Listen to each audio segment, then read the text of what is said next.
বিপদ দিয়ে আপনাকে অ্যালার্ম করা হয় আল্লাহর পক্ষ থেকে। আপনি চলতে পথে হোঁচট খান, আল্লাহ আপনাকে অ্যালার্ম দেন, ফিরে আসো। চলছেন বিপথে, আল্লাহ পাক অ্যালার্ম দেন, ফিরে আসো। আল্লাহ পাকের পক্ষ থেকে কিন্তু এগুলো আসে।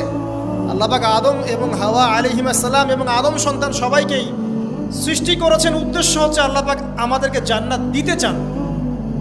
আল্লাহ পাক চান যে আমরা যেন জান্নাতে যাই। যদি আমরা জান্নাতে যেতে না পারি পরকালে, একটা কারণে যেতে পারবো না, অনলি একটা কারণ, সেটা হলো আমাদের নিজের দোষে।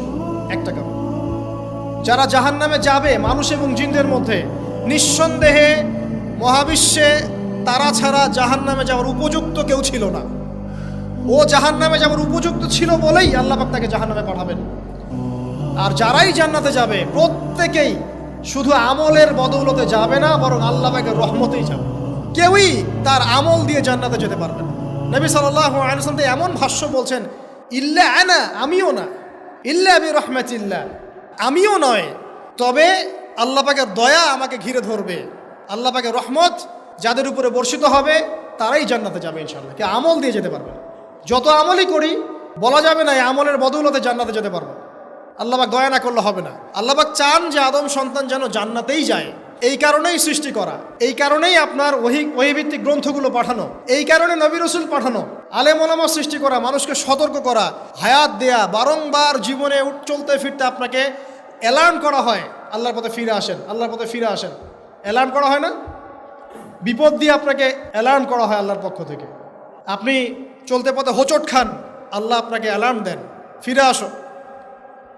চলছেন বিপথে, আল্লাহ পাকে অ্যালার্ম দেন, ফিরে আসো। আল্লাহ পাকের পক্ষ থেকে কিন্তু এগুলো আসে।